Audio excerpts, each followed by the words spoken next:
Hey guys, welcome back to the channel.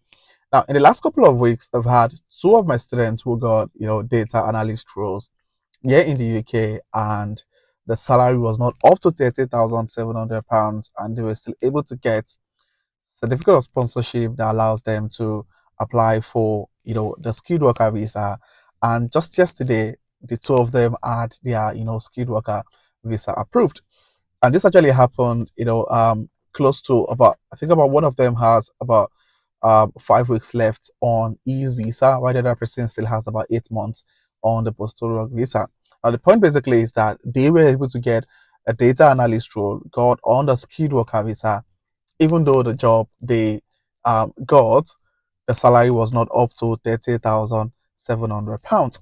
So if you're currently a student in the UK or you are on a postal work visa, and you're having a whole lot of concerns on how you can actually get a skilled worker visa that allows you to stay back in the United Kingdom, and you're also very much worried about the salary of the job role you're applying for, the possibility of being able to get the skilled worker visa even though the salary doesn't meet the new salary threshold requirement for a skilled worker visa, then you definitely want to stick to this video till the end. And if you're coming across this channel for the very first time, please do well to hit on the subscribe button to join the amazing growing family.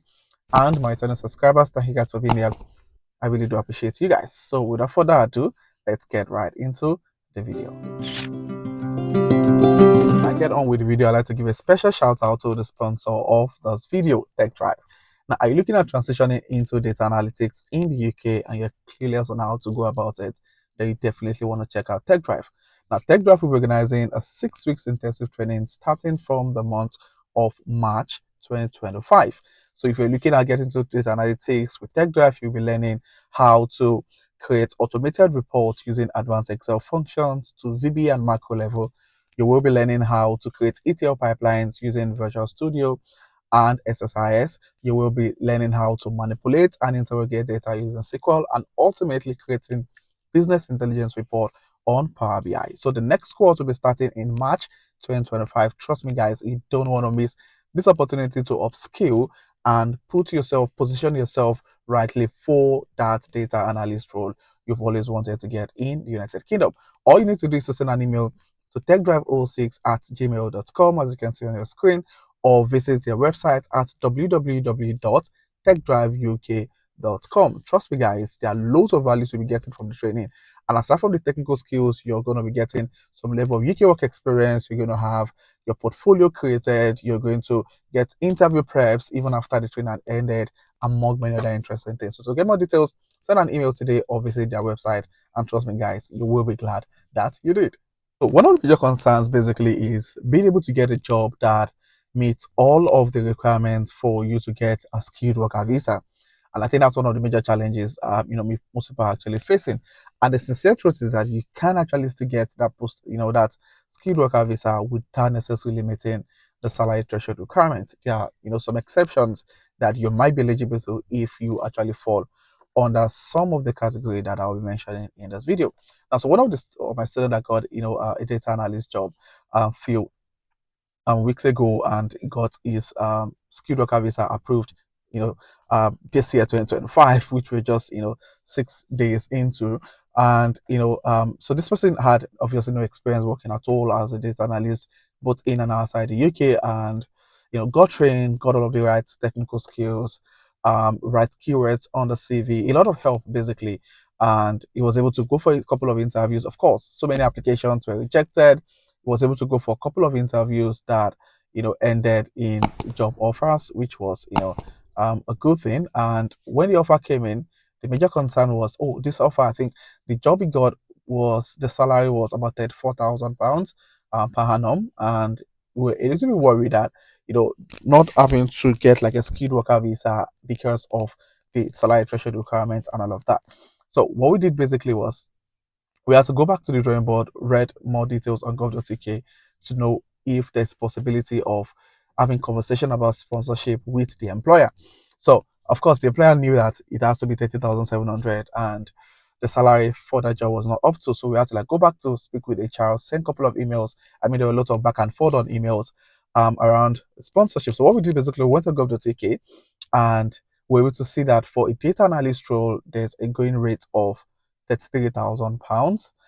So it means that if you get a job that pays £33,000, even as a data analyst, you can still get, the skilled worker visa. So I was also leverage on the new entrant rule. I mean, I've made a couple of videos to talk about the new entrant rule. So for the new entrant rule, if you're below the age of 26, you can actually apply for the skilled worker visa, and you get exempted from necessarily meeting the 30,700 salary threshold requirement.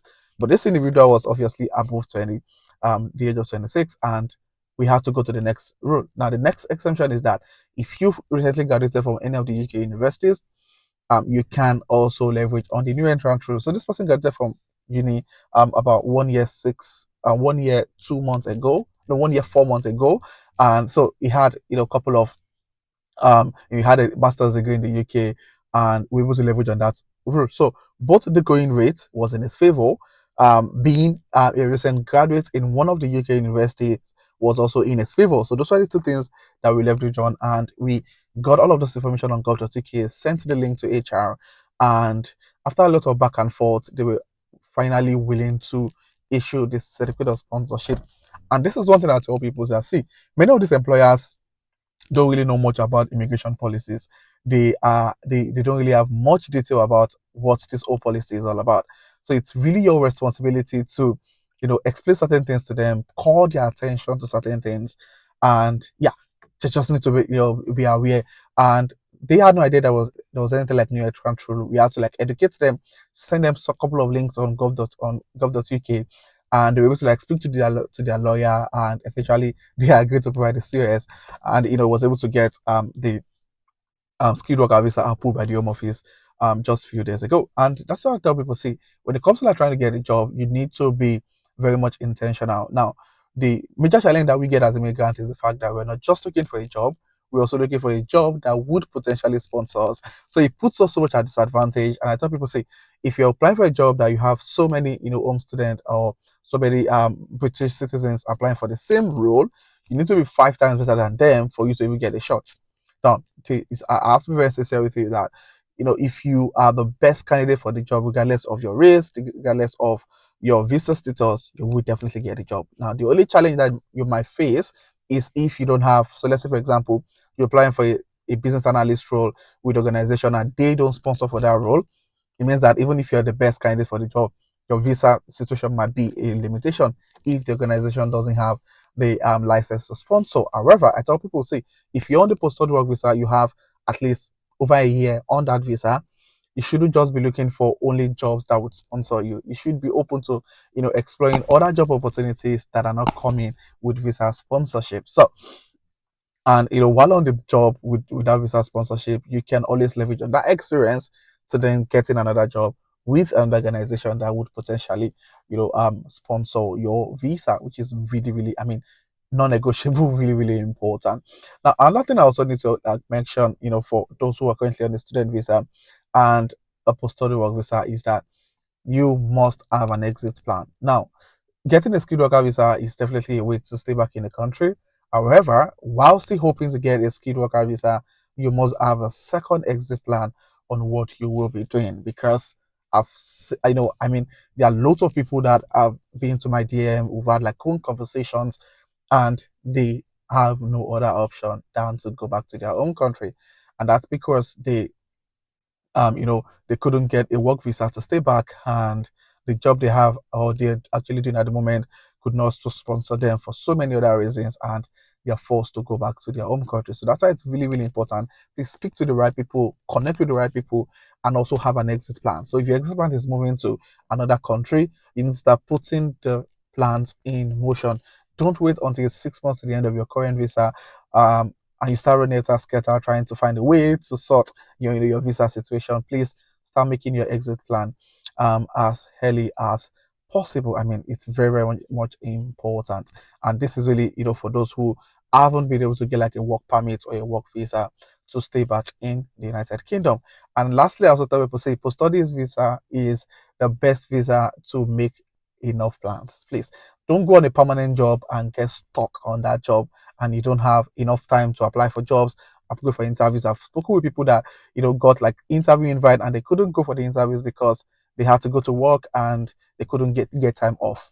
I really can understand how that works basically. So the post-study visa is time for you to make money at the same time, open yourself up to be flexible to be able to like do other things, attend interviews, do businesses and all of those interesting stuff. So if you have any questions around immigration policies, transitioning into tech, everything UK immigration, please state those questions in the comment section. And if you're coming across my channel for the first time, do also hit on the subscribe button to join the amazing growing family. And my returning subscribers, thank you guys for being here. I really do appreciate you guys. So this will be the end of this video, and I'll see you guys in my next video. Thank you.